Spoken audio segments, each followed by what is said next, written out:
Module 2, Lesson 16, Applications of the Pythagorean Theorem. So we're going to take a look at Pythagorean Theorem again, similar to what we did in the last section.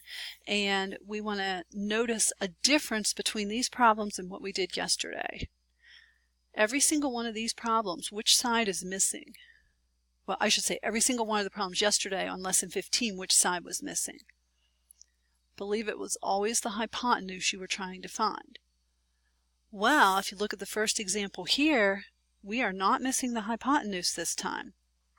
We are missing one of the legs because the right angle would be here. We should have that marked. So if we do the squares, x times x, we don't know this square, x squared. 9 times 9, length times width, this would be 81. Oops. And 15 times 15, 225 will be the area of this square.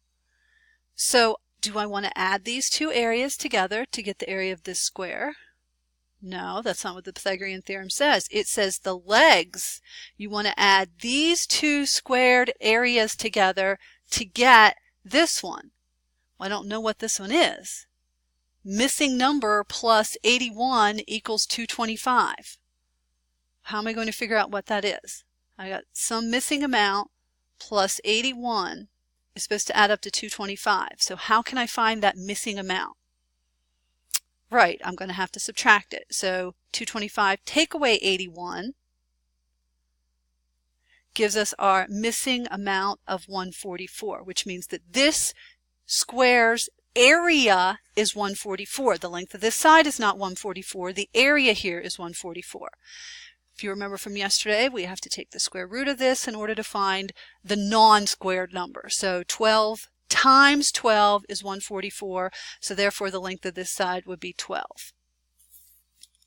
Alright, so I'm going to rotate back and forth in this set. I solved the last problem by drawing the squares. I want to solve this problem by using the formula. You can do either one on all the problems. I just am trying to show you both ways for some variety. So remember that C has to be the hypotenuse. If you look, here's the right angle. The side across from that is the hypotenuse. So 7 is our hypotenuse. That means 2 is one of our legs. Doesn't matter which is which. So I'll say a squared plus 2 squared equals 7 squared. Do the math that you can. 2 squared is 4. 7 squared is 49. Solve this for the a squared part. Subtract 4 on both sides. So 49 take away 4 is 45. And now we still have to get a so it's not squared. To unsquare it, we take the square root, which means a by itself will be the square root of 45. If I want a decimal approximation, I can put that in the calculator, and I get 6.71 for the length of this side. Now remember, the hypotenuse always has to be the longest side. So if this is the longest side is 7, this answer has to be less than 7, and it is. Alright, another one. I'm going to draw the squares on this one. The length of the latter side here is 13. So the area of that would have to be 13 squared, which is 169. The wall side, we don't know. And the floor side, the length is 5 here, so this would have to be 5 by 5 or 25 for the length of that square, the area of that square. So it's these two that add together, because these are the sides that make the right angle. These two add together to equal the hypotenuse square. So 25 plus we don't know has to add up to 169. So how will you find that missing piece? Subtract 169, take away 25, leaves you with 144. Which means the area of this square is 144. However, when we find the length of the side, we have to square root that, which gives us a 12. Square root of 144 is 12. 12 times 12 is 144. So this missing wall height, the highest you can reach up the wall, would be 12. These are in feet, I believe, so 12 feet.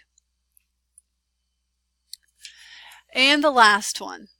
Now, it's going to start to seem to you that all the problems in this lesson are asking you to find the length of a leg. They're not. You have to pay attention and you have to see if they are asking you to find the length of a leg or not. So here's another problem. This time you know both the legs. You are trying to find the hypotenuse. So I'm going to do the formula, a squared plus b squared equals c squared. The hypotenuse is the one that we don't know, and the two legs, 15 and 20, are our a and our b that we do know. So we go through the math. 15 squared is 225. 20 squared is 400. When we add those, we get 625. And once again, we have something squared. We want it unsquared, so we have to take the square root of it. And with square root of 625 gives us 25. So the hypotenuse here would be 25. Again, it has to be longer than the other sides, and it is. 25 is bigger than 20. 25 is larger than 15. So it works. You have to watch to see if you have to find the hypotenuse or the legs, because if you're finding the hypotenuse, you're always going to add the legs. If you're finding one of the legs, you're going to have to subtract to get that other leg. And then don't forget you're taking square roots too, to unsquare the things.